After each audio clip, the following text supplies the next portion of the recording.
Hey everyone, welcome into Topeka On Point, coming at you from City 4's 4th floor studio. I'm Susie Gilbert, and we have the lowdown on T-Town coming at you right now.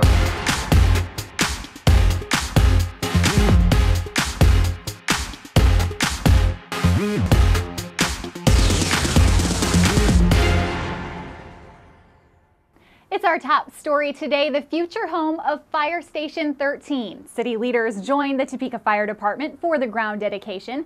The new station will sit at 5700 Southwest 6th Avenue on land donated by the Sisters of Charity of Leavenworth. It's in City Council District 9. That's Councilman Richard Harmon's district. Harmon says the station has been a goal of his for the last 8 years. When we first identified the need to having the deployment study, it just took a lot of effort, a lot of coordination, and a lot of support, not only from each city manager, but from the council, from the firefighters. It took just a lot of support from a lot of people that was consistent over the last 8 years. Having the opportunity to work with so many internal city entities is great, as well as the selected partner that we have in Trina and Associates. It's pretty awesome. We think it's pretty cool. It's a great time to be fire chief. Construction on the new station should begin in September, with the station on track for completion by fall 2014. The city's planning department got the word out on proposed changes to the city's sign code. Residents were able to come out, be heard, and get their questions answered at 2 Q&A sessions at the Holiday Building. Proposed changes include restricting brightness and flashing on electronic message centers or LED signs. The city previously had no guidelines for those signs.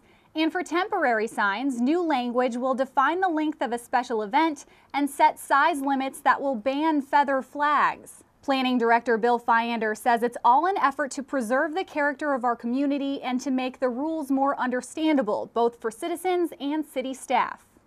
For instance, our temporary sign for garage sales is a limited duration freestanding sign.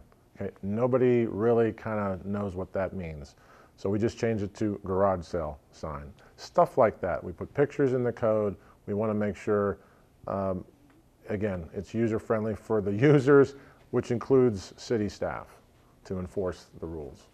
The Planning Commission will review the proposed changes, then a public hearing will be held before any recommendations are made to the governing body.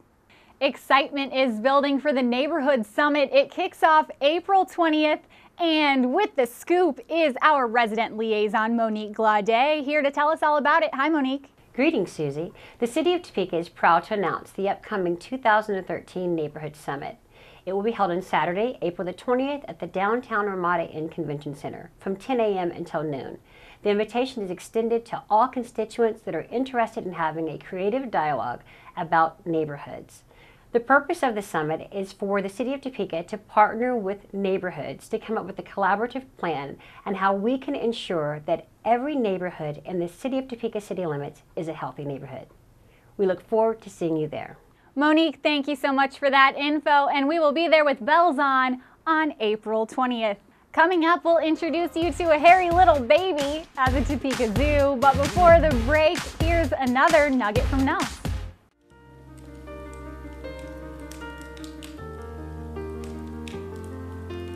You know, the state of Kansas game rule prohibits the use of mules to hunt ducks.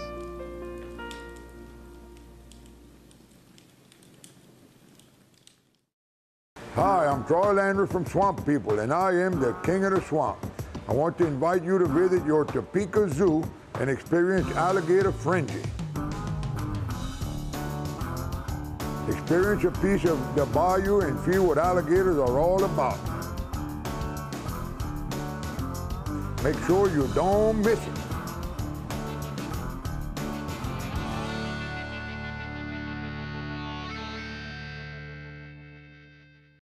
Every 20 minutes, a person is injured in a fire. Every 2 hours, someone dies in a fire. Children and the elderly are at twice the risk of perishing or being injured in a home fire. They are our first line of defense against the threat of fire. The threat of fire. Can you afford not to have smoke alarms in your home? Smoke is no joke. For more information on how you can have a free smoke alarm installed in your home, contact the Topeka Fire Department. Welcome back to Topeka On Point. It's a boy. He's the newest member of the City of Topeka family. He's a little baby orangutan at the Topeka Zoo. Let's check it out.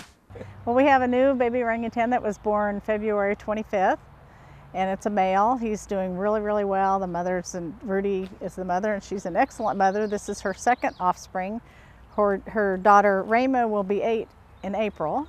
The mother's real attentive to the baby, but also the baby holds on real tight. So you might see the baby on the back of her neck or holding on, and it might look like he's not very stable, but he really is. And it just look at his hands and his feet, and he's hanging onto her hair, and that's what's normal. So no, the baby does not have a name. The staff came up with 6 names that are Malaysian themed names, and we're asking for the public's input to vote on a name. We have a ballot box in the building up here, and we also have on the Topeka Zoo Facebook page. You can vote then.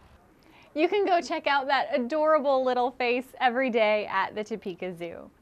And it's just our luck that Kevin Dame was out covering the bed race and parade for us. Let's see what kind of trouble he got into there. I'm Kevin Dame. I'm here with Jared Hitchens. We are here at the world famous Topeka bed race.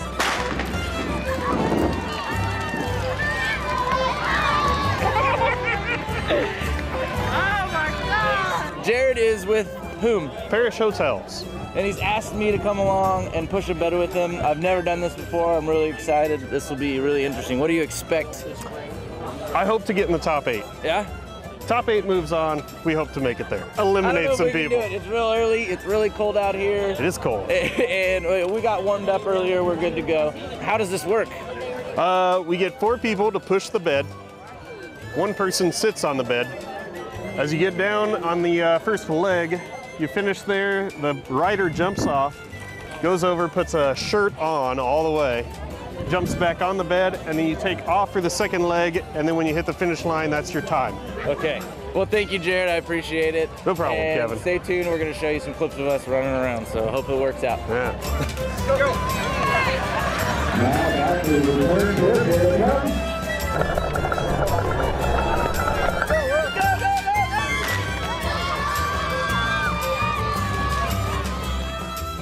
We're joined now by the one and only Kevin Dame in the studio.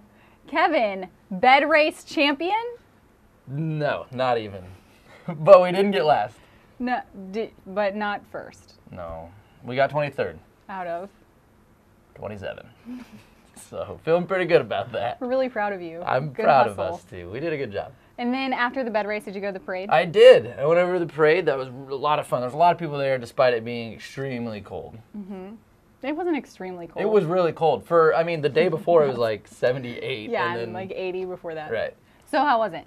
It was great. Chief Miller was there. He was the Grand Marshal. Got a lot of candy. Really? Yeah. Well, my niece came and she had a bag and she got a lot of candy. So a lot of people were there.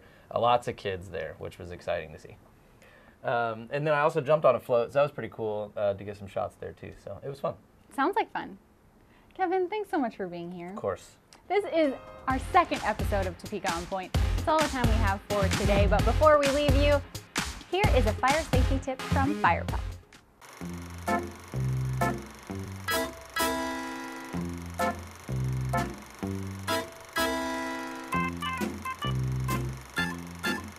Fire Pup here, reminding everyone that in the event of a fire, every second counts. Have a fire escape plan and practice it.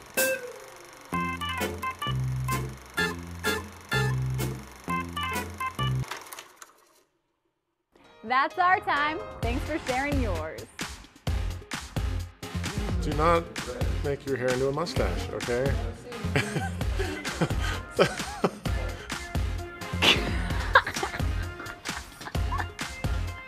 You're always thinking, why do we have a saw? Thank you, Monique. Creepy. Let me think of another question.